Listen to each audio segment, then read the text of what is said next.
2024 मायथाइनि थांनाय नभेम्बरनि 15 अक्ट'आव पप फ्रान्सिसआ खावलायनानै बुंदोंमोन दि आं लुबैयो दि र'मआव थानाय गासैनो कंग्रेगेशन्सफोरनि लांदां न'फोरखौ गोथार थावनि दावबायग्राफोरनो अननाय आरो सिबिनायजों बेखेवना होनो, जाहाथे बिसोरनि गोसोआव मिजिं आरो बिहोमा होयो।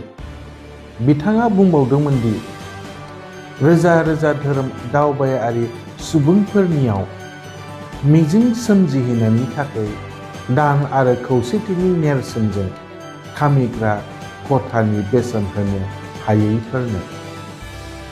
पप फ्रान्सिसआ मानो बेबायदि बुंदों?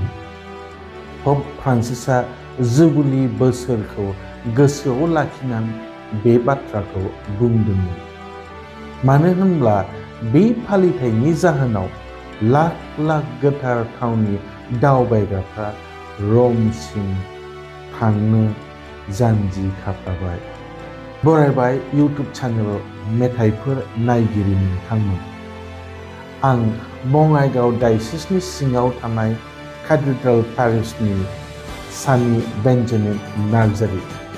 बे चेनेलनि गेजेरजों कैथलिक गिर्जानि ताजा खौरां, कैथलिक गिर्जानि जारिमिन, दोरोंफोर आरो कैथलिक गिर्जानि धोरोमारि आसार खान्थि आरो गोनांथारै आरज मेथाइफोरखौ फोसावनाय जायो। दिनै जों कैथलिक फोथायनायाव मोनसे गोथौ आरो गोथार फालिथायनि सायाव सावरायनो लादों। बेनो जाबाय जुबिली बोसोर। गोथार पापाया 2025 मायथाइखौ जुबिली बोसोर अर्थात जुबिली इयार महरै फोसावबाय आरो बेखौ गोथार पिटर बासिलिकानि दरजाखौ खुलिनानै दिसेम्बर दाननि 24 खालाराव बेखेवनाय जाबाय। नाथाय बे जुबिली बोसोरा मा? माब्ला फालिनाय जायो? मानो फालिनाय जायो? मारै फालिनाय जायो? बेखौ फालिब्ला मा मोननो हायो? बे भिडिअखौ नायजोब, अब्लानो बुजिनो मोनगोन। फै जों मिथिनो नाजानि। अब्ला जुबिली बोसोरा थारैनो मा? जुबिली बोसोर एबा गोथार बोसोरा कैथलिक गिर्जायाव जर'खा अननाय, निमाहा होनाय आरो गावखौनो सुद्रायनानै गोदान खालामफिननायनि मोनसे सम। बे फालिथायनि रोदाया गोजाम रोदायाव दङ। गुबैयै लेवी बिजाबाव इसोरा इजराइलनि सुबुंफोरखौ 50 बोसोरनि उन जुबिली फालिनो बिथोन होदोंमोन आरो बे जुबिली बोसोरखौ उदांस्रि, फोथांफिननाय आरो जिरायनाय बोसोर महरै फालिनाय जादोंमोन। बे बोसोराव दाहारफोरखौ निमाहा होनाय जायोमोन, बान्दा एबा बान्दिफोरखौ उदां खालामनाय जायोमोन आरो हाफोरखौ आबाद मावालासिनो बोसोरसेनि थाखाय दोनथुमनाय जायोमोन। कैथलिक गिर्जायाव बे दोरोंखौ 1300 मायथाइयाव गायसनजेनदोंमोन, जेब्ला पप बनिफास 8थिया गिबि खेब जुबिली बोसोर फोसावदोंमोन। जुबिली बोसोर फोसावनायनि जाहोनानो जाहैबाय गोथार थावनि दावबायग्राफोरखौ गावसोरनि पापफोरनि निमाहा मोननायनि थाखाय आरो इसोरारि जिउखौ गोदान खालामफिननो मोनसे खाबु होनायनि थाखाय। 1300 मायथाइनिफ्राय दिनैसिम जुबिली बोसोरफोरखौ फ्राय 25 बोसोरनि उन फालिबोनाय जादों।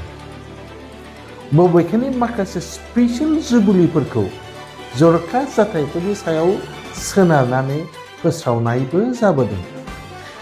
जुबिली बोसोरखौ गोथार थावनि दावबायनाय, दान होनाय, पाप सिमान लानाय आरो गोसो गुदुंजों दुखियाफोरनो होनायजों फालिफुंनाय जायो। बिदिन्थि बायदियै पप आलेक्जेन्डार द'थिनि समाव फालिजानाय 1500 मायथाइ जुबिलीया गासै इउर'पनि गोथार थावनि दावबायग्राफोरखौ गोसो बोनो हादोंमोन। प'प पायस 12थिजों फोस्रावजानाय 1950 मायथाइनि जुबिलिया नैथि मुलुग दावहानि उनाव जादोंमोन। बे जुबिली बोसोरनि गेजेरजों बायफ्लेनाय मुलुगाव मिजिं आरो गोदान ओंथि लाबोफिननो खावलायहरनाय जादोंमोन। बयनिख्रुइबो गोसोखांथावना जुबिलीफोरनि गेजेराव प'प जन पल नैथिनि दैदेननायाव 2000 मायथाइयाव जादोंमोन। बे जुबिलीया बयनिख्रुइबो देरसिन जुबिलीमोन। बे जुबिलीखौ खौसेथि आरो गोरोबलायनायनि सायाव नोजोर बोनानै फोसावनाय जादोंमोन आरो ख्रीष्टनि जोनोमनि 2000 बोसोरसालिया गोसोखांथि हिसाबै मुलुगनां फालिनाय जादोंमोन। जुबिली बोसोरनि मोनसे रुजुजायै नेरसोनानो जाहैबाय गोथार दरजा,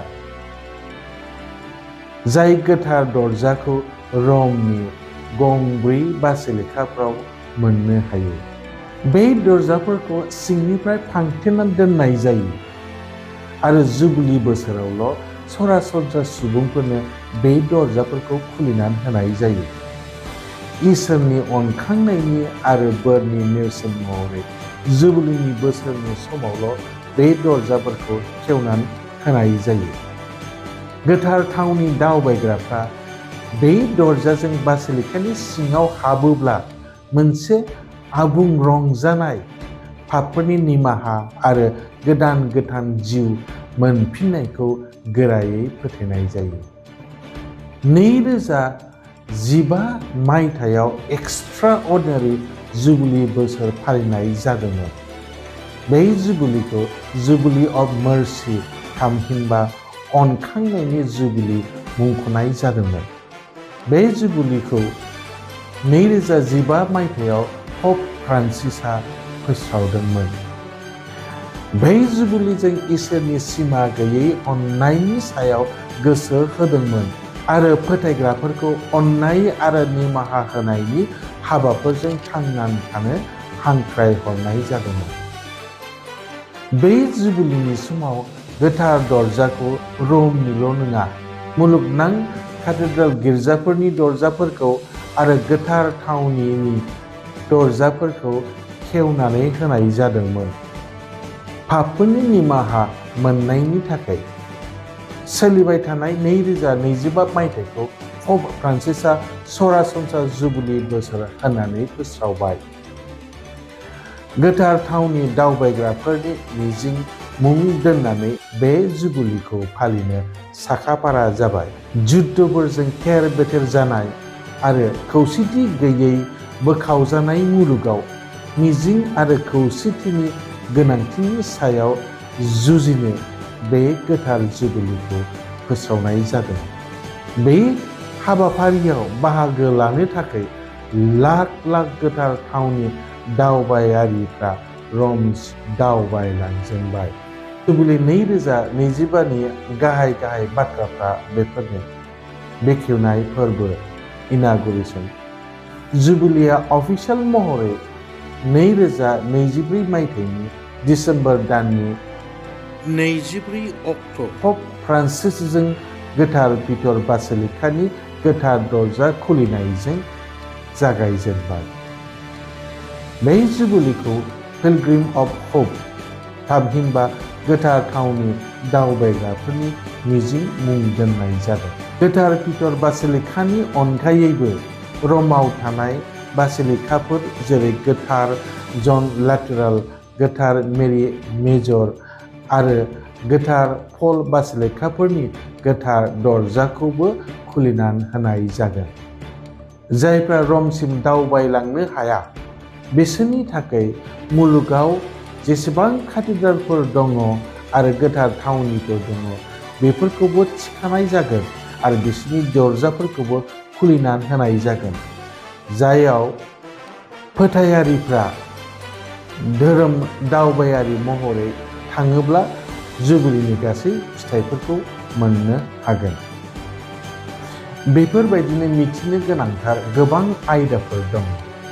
बे इउटिउब चेनेलनि गेजेरजों नोंथांमोनखौ मिथिनो नाजालांबाय थागोन।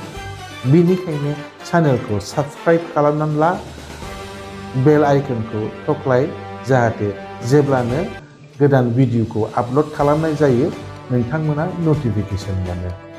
दिनै एसेनोसै, आं सानी बेन्जामिन नार्जारी नोंथांमोननिफ्राय बिदाय लाबाय।